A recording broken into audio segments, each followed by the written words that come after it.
시온 찬양대 그리고 시온 앙상블 귀한 찬양 감사합니다. 늘 헌신하는 이대일 찬양대에게도 감사를 드립니다. 우리 아까 광고 말씀드리면서 캄보디아 파송되신 이수엽 선교사님 네 분 오셨다는데 어디 계시나 싶으실 것 같아요. 잠깐 일어나시죠. 벌써 장로님 캄보디아 가신 지 3개월이 지났습니다. 잘 적응하고 계신데 한번 큰 격려의 박수 해주시기를 바랍니다.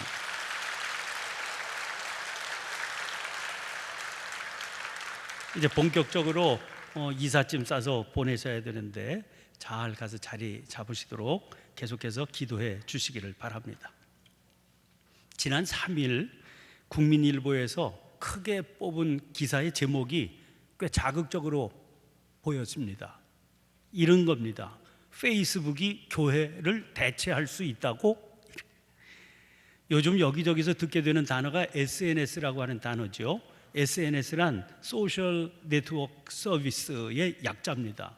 인터넷을 통해서 서로의 생각이나 정보를 주고받을 수 있게 해주는 그런 서비스를 말합니다. 그 SNS의 대표적인 것이 페이스북이죠. 기사의 내용은 이 페이스북을 창업한 마크 저커버그가 한 말을 두고 벌어진 논란을 소개한 겁니다. 저커버그는 지난 6월 22일 날 미국 시카고에서 열린 행사에서 향후 10년간의 자기들의 비전을 세상을 더 가깝게 이렇게 제시했다는 겁니다. 그는 이 비전을 설명하는 자리에서 이제 앞으로 페이스북이 교회를 대체하게 된다, 이런 목표를 내세웠다는 거죠. 여기에 대한 그의 설명은 이렇습니다. 기존에는 교회나 동호회 같은 모임이 사람들을 연결시켜주는 역할을 했습니다. 그러나 점점 거기에 참가하는 인원이 줄어들고 있는데 앞으로는 그런 자리를 이 페이스북이 대신하게 될 것이라는 거죠. 저커버그는 지난달 28일로 페이스북 사용자가 20억 명을 돌파했다, 그렇게 밝힌 바 있습니다.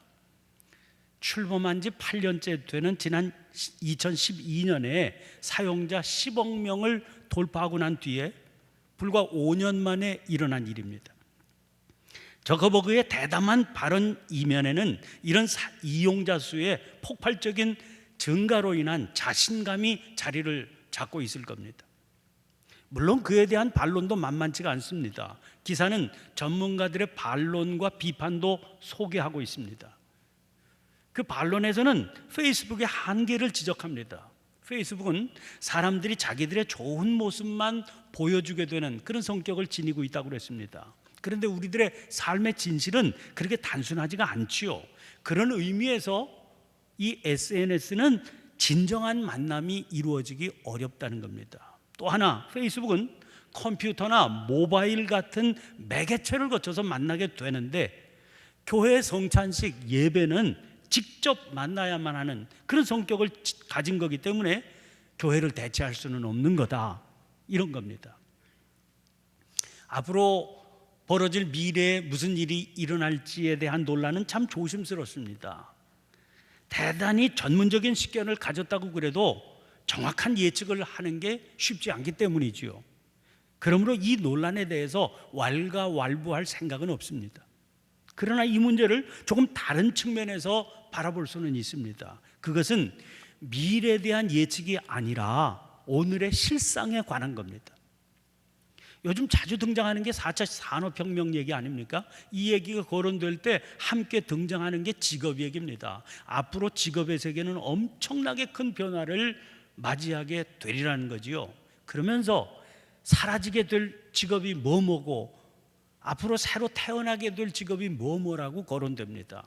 그와 함께 끝끝내 남아있게 될 직업 얘기에 관해서도 언급됩니다. 그런데 그 끝내 남아있게 될 직업 중에 하나가 성직자라는 거예요.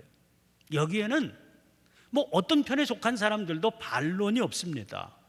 4차 산업이라고 하는 것도 결국 인간의 주도 아래 이루어지는 거지요. 그러므로 인간 자체를 대상으로 하는 교회의 중요성은 더 커지면 커졌지 줄어들 수 없으리라, 그런 이유 때문입니다. 그런데 기사를 읽으면서 제 스스로 살펴보게 되는 성찰은 바로 그 사실 때문입니다. 교회가 중요한 이유는 그 지니고 있는 역할 때문입니다. 그 말은 역설적으로 그 역할을 바르게 감당하지 못하는 교회는 저절로 사라질 수밖에 없게 된다, 그런 말이 되기도 하기 때문입니다. 지금 저커버그는 교회를 어떻게 이해하고 있습니까? 사람과 사람 사이를 이어주는 네트워크로 이해하고 있습니다. 교회를 일종의 동호회 같은 것으로 이해하는 거지요. 그런데 저커버그의 생각에 네트워크의 기능으로만 따져본다면 페이스북이 교회보다 훨씬 더 유용하다는 거 아닙니까? 그러니까 사람들이 교회를 찾지 않고 페이스북에 들어오게 되리라, 그런 기대를 하게 되는 거지요. 성찰을 하게 해주는 문제는 저커버그의 바로 그런 교회 이해입니다. 그의 그런 이해가 옳으냐 그르냐의 문제가 아닙니다. 즉 그가 교회를 그렇게 이해하고 있다 하는 사실이 더 중요한 겁니다. 그리고 저커버그의 그런 생각이 그 사람만의 특별하고 유난한 생각인지 아니면 이 시대 많은 사람들의 보편적인 생각인지 하는 게 중요한 겁니다. 여러분들의 생각은 어떠세요? 이 시대 사람들은 교회를 어떤 성격을 가진 모임으로 이해하고 있을까요? 물론 하나님을 믿는다는 공통점 아래 모이는 종교적인 모임, 이렇게 생각할 겁니다. 그러나 하나님을 믿는다는 그 공통점이 마치 같은 고향 출신이라든지 혹은 같은 학교를 졸업했다는 공통점으로 모이는 향후회 혹은 동창회와 얼마나 다르다고 생각하겠습니까? 교회 바깥의 사람들은 그렇다고 치더라도 교회를 다닌다는 우리들에게 지금 우리가 속해 있는 교회 공동체는 얼마나 다릅니까? 얼마나 특별합니까?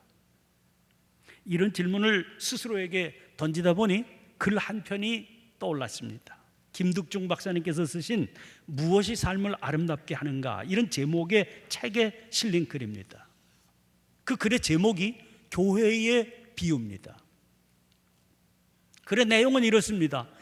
자주 파손 사고가 일어나고 있는 어느 위험한 해안에 한때 볼품없는 인명 구조대가 있었습니다. 작은 오두막 한 채에 작은 보트 한 대가 있는 구조대입니다. 그러나 헌신적인 몇 명 회원들이 끊임없이 바다를 지키면서 밤낮으로 바다에 나가서 실종자들을 구했습니다. 구조되어서 생명을 건진 많은 사람들을 통해서 이 구조대가 유명해졌지요. 이렇게 유명해지니까 구조된 사람 가운데 몇 사람, 그리고 인근 지역의 여러 사람들이 이 구조대와 연관을 맺고 싶다, 그래서 이 구조 사업을 뒷받침하기 위해서 자기들의 시간과 돈을 후원하기를 바란다 했습니다. 그 바람에 보트도 구입했습니다. 새로운 구조대원들을 더 뽑아서 훈련도 시켰지요. 그런데 새로 뽑힌 회원들 가운데 어떤 사람들이 건물이 너무 볼품없다, 또 시설이 너무 빈약하다, 불만을 토로했습니다. 그들은 구조된 이들의 피난처가 되기 위해서라도 이 구조대의 시설이 좀 더 편안한 장소가 마련되어야 된다, 이렇게 생각했습니다.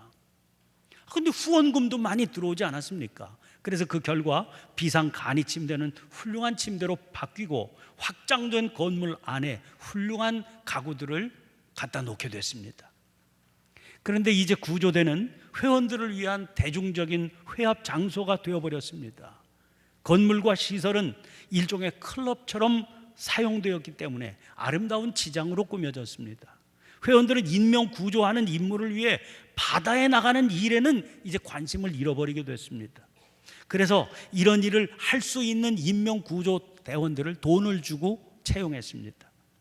그렇지만 인명 구조라고 하는 주제는 여전히 클럽의 장식 가운데 돋보이고 있었습니다. 회원의 클럽 가입식이 거행되는 방이 있는데 그 방에는 여전히 예식을 위한 구조선이 놓여 있었습니다. 그러다가 그 다음 회합 때 클럽 회원들 가운데 불화가 생겼습니다. 대부분의 회원들은 클럽의 인명 구조 활동이 별로 즐거운 일도 아닌데다가 클럽의 정상적인 활동에 방해가 된다, 이렇게 생각해서 이제 구조 활동을 그만두자, 이렇게 주장했습니다. 그러나 회원 중 일부는 인명 구조야말로 우리들의 가장 중요한 목적 아니냐, 이렇게 주장을 하면서 계속 인명 구조대라고 불려야 된다, 그렇게 주장했습니다. 결국 이 문제를 투표에 걸기로 했습니다. 인명구조를 주장하는 이들이 패배했습니다. 패배한 사람들에게 이런 제시가 왔습니다. 당신들이 원하면 아래편 해안에 당신들 나름대로 인명구조대를 새로 세워도 좋다. 통보를 받고 그들은 그렇게 했습니다. 여러 해가 흘렀습니다. 새로 생긴 인명구조대 역시 옛날에 구조대가 겪었던 것과 똑같은 일이 또 일어났습니다. 그래서 또 다른 인명구조대가 새로 세워졌습니다. 이런 일들이 계속 반복적으로 일어났죠. 이 글의 마무리는 이렇게 되어 있습니다. 만약 우리가 오늘 그 해안을 방문한다면 우리는 그 해안에서 서로 배타적인 수없이 많은 클럽을 발견하게 될 거라는 겁니다. 그 바다에서는 여전히 파손 사고가 자주 일어나고 있지만 대부분의 사람들이 그대로 죽어가고 있다는 겁니다. 자, 저커버그가 말한 페이스북으로 대체 가능한 교회가 바로 교제 클럽이 되어버린 이름뿐인 인명구조대가 아닙니까? 그래서 이 글 제목이 교회의 비유입니다. 교회는 이런 위험성을 늘 안고 있습니다. 그리고 실제로 그 위험한 함정에 숱하게 빠져왔기 때문에 이런 비유가 나온 거겠죠. 우리 감리교회를 창시한 존 웨슬리 목사님은 이미 그 위험성을 분명하게 감지하고 계셨습니다. 그래서 이런 말씀으로 경고하신 바가 있습니다. 나는 감리교도들이라고 불리우는 사람들이 미국이나 유럽에서 사라지는 것을 두려워하지 않는다. 그러나 나는 그들이 단지 능력 없는 종교의 형태만을 가지고 있는 죽은 단체로서 남아있지 않을까 염려한다. 만약 감리교도들이 처음 출발할 때 가졌던 그 교리와 그 정신 그리고 그 훈련을 다 같이 지키지 않는다면 그들은 의심할 것도 없이 그렇게 되고 말 것이다. 자, 그렇다면 문제는 우리가 어떻게 그런 위험성을 극복할 것이냐, 그래서 우리 스스로의 정체성을 지켜나갈 수 있겠느냐 하는 것 아니겠습니까? 이런 질문을 스스로에게 던지며 주목하게 된 말씀이 오늘 본문 말씀입니다. 오늘 본문이 실려있는 이사야서 26장은 온 천하에 임할 하나님의 심판을 선포한 이사야서 24장에서 27장까지의 한 부분입니다. 그래서 학자들은 이 부분을 따로 묶어서 이사야서의 계시록 이렇게 이름 붙여 부르고 있습니다. 이 심판은 빈부나 귀천의 구별이 없습니다. 또 단지 사람에게만 해당되는 것도 아닙니다. 자연 만물도 예외가 아니기 때문입니다. 그러면 이런 심판이 내리게 되는 원인이 뭐겠습니까? 이사야는 그 원인이 사람의 죄 때문이라고 선언합니다. 그 죄는 특별히 교만함으로 나타납니다. 사실 24장 앞부분 13장부터 23장까지에서도 심판의 예언이 계속 등장했습니다. 그런데 그 부분에서는 각 나라와 민족을 이름을 열거하면서 각각에 대한 심판을 예언했지요. 그리고 거기에 이어지는 24장에서 27장에서는 이제 각 나라와 민족이 아니라 자연 만물을 포함한 온 천하 만물에 대한 심판을 예언하고 있는 겁니다. 그런데 이 부분 가운데 25장 9절부터 12절까지에서 좀 특이한 장면을 우리가 만나게 됩니다. 왜냐하면 거기에는 하나님께서 모압을 심판하시는 내용이 등장하기 때문이지요. 이 모압에 대한 심판의 내용은 이미 15장, 16장에 걸쳐서 길게 선포된 바 있거든요. 그 열국에 대한 심판의 예언이 13장부터 시작되니까 15장, 16장이면 거의 첫 부분에 등장한 겁니다. 게다가 15장, 16장 두 장이나 되니까 분량이 아주 많지요. 그런데 열국에 대한 심판이 끝났는데도 불구하고 유독 모압만 뽑아서 이 부분에서 다시 심판을 언급하고 있는 거예요. 그 특별한 이유가 있어 보이지 않습니까? 그래서 모압을 향하신 심판의 말씀 가운데 그 내용을 살펴보니까 두드러진 내용이 교만입니다. 16장 6절입니다. 우리가 모압의 교만을 들었나니 심히 교만하도다. 그가 거만하며 교만하며 분노함도 들었거니와 그의 자랑이 헛되도다. 이랬는데 25장 11절에서도 다시 교만을 지적하세요. 여호와께서 그의 교만으로 인하여 그 손이 능숙함에도 불구하고 그를 누르실 것이다. 여기 유독 모압에 대한 심판이 거듭거듭 등장하는 것도 심판을 불러일으키는 교만으로 인한 그들의 죄가 그토록 뚜렷하기 때문이 아닌가 싶습니다. 그러면 여러분, 하나님께서 말씀하시는 교만이란 뭐겠습니까? 세상 사람들이 일반적으로 생각하는 교만과 다릅니다. 하나님이 말씀하시는 교만은요, 하나님 없이도 자기가 넉넉히 살 수 있다, 그 마음입니다. 그럼 어떻게 하면 이런 마음이 들겠습니까? 자기가 하나님처럼 된다 생각하면 이렇게 되는 겁니다. 하나님처럼 된다 하니까 떠오르는 장면이 있지 않습니까? 창세기 초반 뱀의 유혹입니다. 뱀이 그때 여자에게 뭐라고 그랬습니까? 창세기 3장 5절입니다. 너희가 그것을 먹는 날에는 너희 눈이 밝아져 하나님과 같이 되어 선악을 알 줄 하나님이 아십니다. 그러니까요, 자기 교만한 사람은 자기가 하나님입니다. 그러니 그에게는 더 이상 하나님이 필요하지 않죠. 자기가 하나님인데, 그럼 하나님 없이 넉넉히 살아갈 수 있다, 이렇게 생각하는 겁니다. 그런 마음으로 이웃을 향하게 되니까 교만은 거만이 되지요. 그런 마음으로 사물을 보고 세상을 봅니다.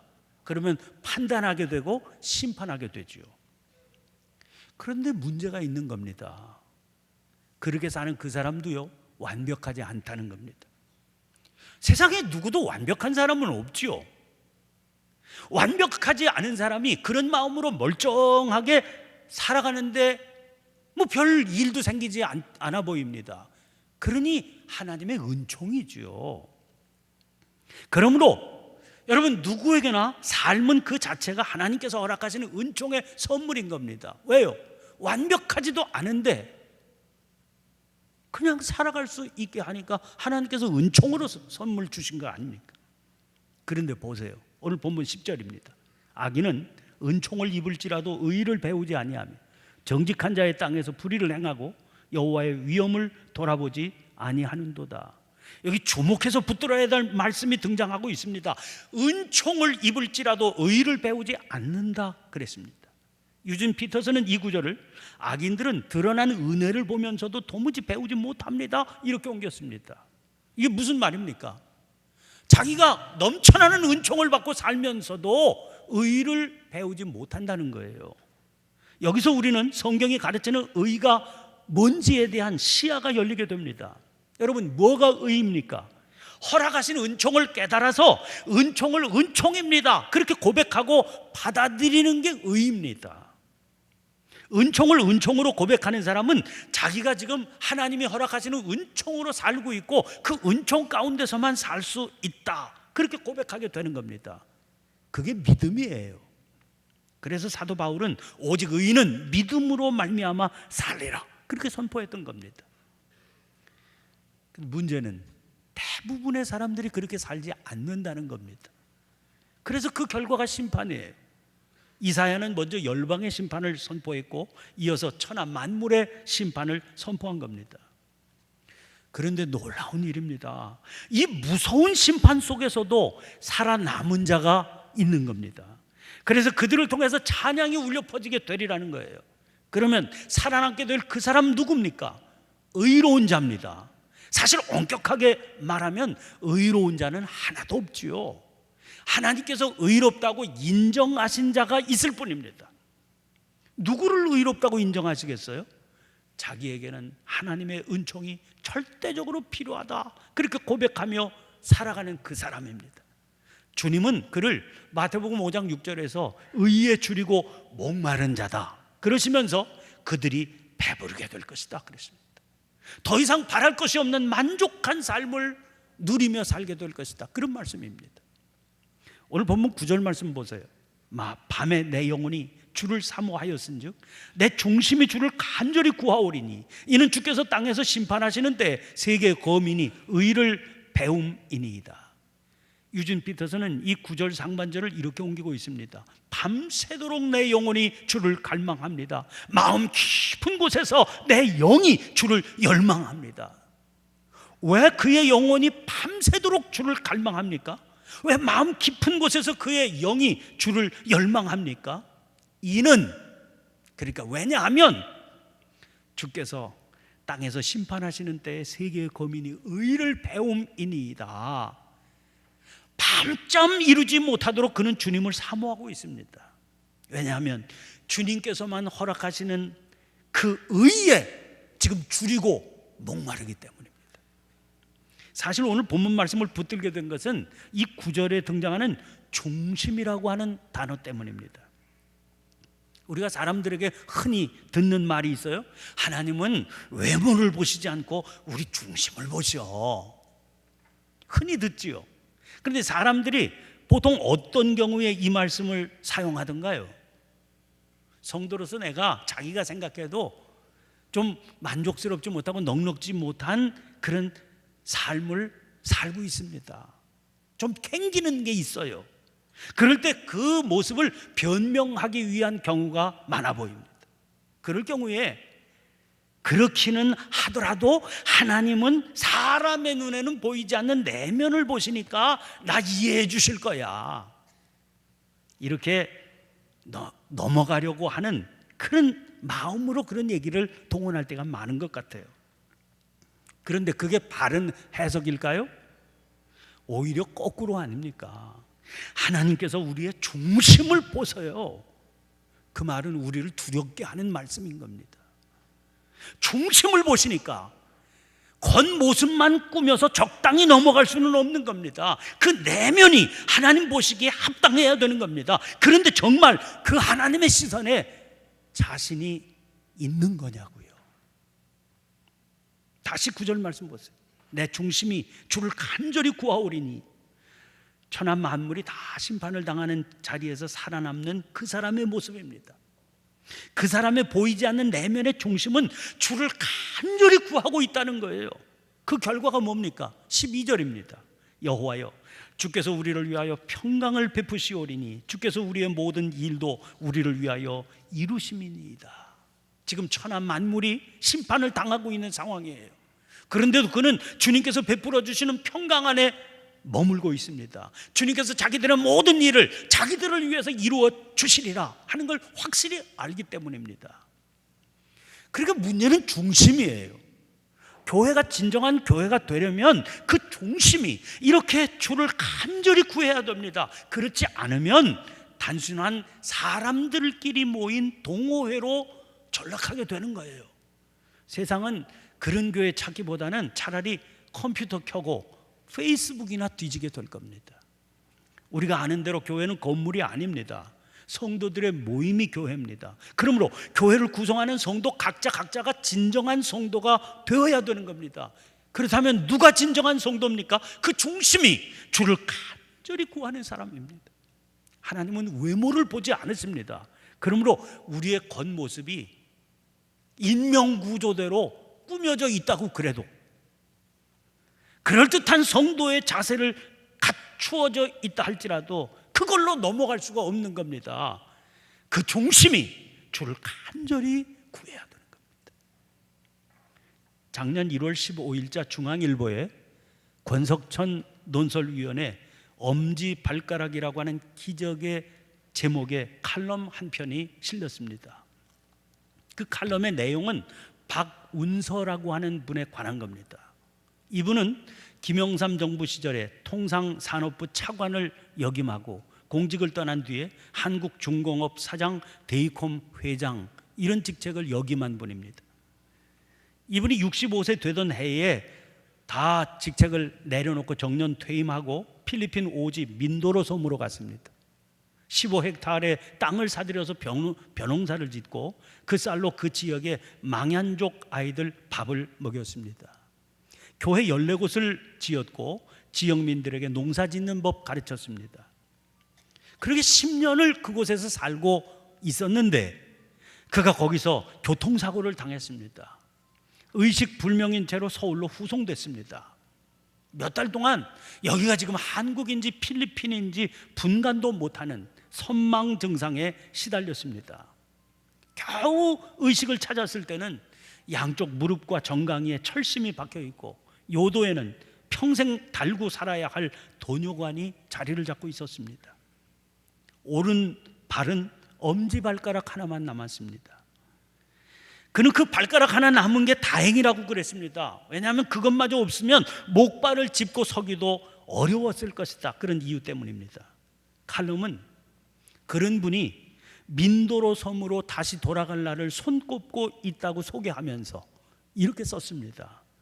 단순히 발가락 하나가 온전했기 때문이 아니라 그가 다시 일어서서 봉사와 선교의 땅에 돌아가겠다고 마음먹은 것이 기적이다.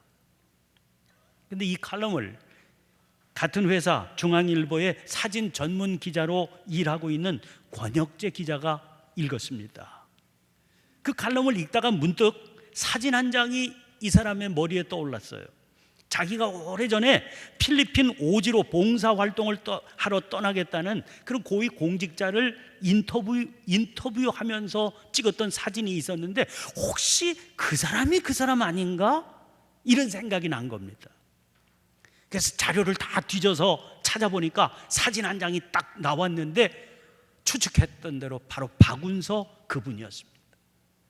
사진을 따라서 기사를 찾아 읽었지요. 딱 10년 전이었습니다.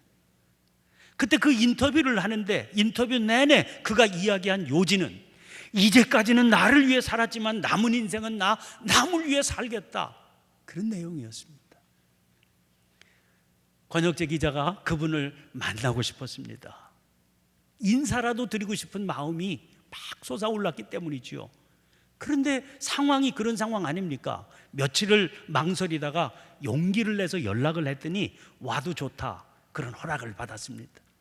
사진 기자니까 조명 장비와 카메라를 챙겼습니다. 병실에 가니까 자기를 몰라보지요. 그래서 자기가 10년 전에 자기가 찍은 사진을 보여드리니까 그때 그런 일이 있었지요. 당시를 기억해냈습니다. 그리고 병실에서 봉사하던 이야기, 사고 이야기 참 나누었습니다. 마지막에 선생님, 제가 가진 재주니까 사진 한 장 제가 찍어드리겠습니다. 이분이 시원스럽게 웃으면서 자네가 찍어주면 영정사진으로 하면 되겠네. 그러면서 그때까지 읽고 있던 책을 치웠습니다. 무슨 책이신가요? 그렇게 물으니까 믿음에 관한 책이야 그랬습니다. 믿음에 대해서 잘 모르는 그로서는 봉사를 하다가 죽음의 문턱까지 다녀왔는데도 지금 이 차원의 믿음을 얘기하는 그분이 선뜻 이해되지는 않았다고 그랬습니다. 더구나 그는 온신하기도 힘든 몸으로 일어나기만 하면 빨리 필리핀으로 돌아가서 거기 있는 아이들 돌봐야 돼. 그러면서 그곳에 있는 아이들을 염려하며 돌아갈 날을 손꼽아 기다리고 있었습니다. 사진을 찍으려고 겉옷을 입어야 되는데 링거줄 때문에 옷을 걸쳐 입기도 불편해서 사진 한 장 찍는 일조차 만만치 않았습니다. 어렵게 얼굴 사진을 찍은 뒤에 조심스럽게 여쭈었습니다. 선생님, 얼굴 사진은 찍었는데 발 사진도 찍어도 되겠습니까? 아무렇지도 않은 듯 발을 보여주었습니다. 왼발보다 유독 가느다란 오른발, 여기저기 수술 자국이 있었고 거기 엄지발가락 하나가 달랑 남아 있었습니다. 그런 그가 그걸로 인해서 다시 설 수 있다면 그걸로 다시 설 수 있다고 그러면서 그러니 나는 다시 가야 된다고 그랬습니다. 사랑하는 성도 여러분, 무슨 교계신문에 실린 칼럼이 아닙니다. 지극히 세상적인 일반 사람들이 읽는 그런 신문의 일반 기자가 쓴 칼럼입니다. 세상을 감동시키는 이 삶의 능력은 어디에서 기인되는 것일까요? 그 중심이 주를 간절히 구하는 마음입니다. 이 중심만 확실히 있으면 그런 교회, 그런 성도를 하나님이 붙드십니다. 그리고 그런 교회와 성도들을 통해서 하나님은 지금도 세상을 변화시켜 가고 계십니다. 기도하겠습니다. 존귀하신 하나님, 하나님께서 베푸신 은혜가 아니었다면 저희들의 오늘은 어떤 모습이었을까 생각하면 얼마나 감사한지 모릅니다. 그러나 시간이 흐르고 세상의 상황에 휩쓸려 살면서 저희들의 마음은 무디어가고 주님을 향한 열망도 식어가고 있습니다. 연약한 저희를 불쌍히 여겨 주옵소서. 무엇보다 저희들의 중심이 언제 어디서나 주를 간절히 사모하는 뜨거움으로 충만케 해 주옵소서. 저희의 그런 삶을 통해 세상이 진정한 소망을 볼 수 있게 되고 참 생명을 누릴 수 있게 되기를 원하오니 붙들어 주시옵소서. 지금도 살아계셔서 이 세상의 구원을 위해 믿음의 사람들을 통해 역사하고 계시는 길이요 진리요 생명 되신 예수님 이름으로 기도하옵나이다. 아멘. 아멘.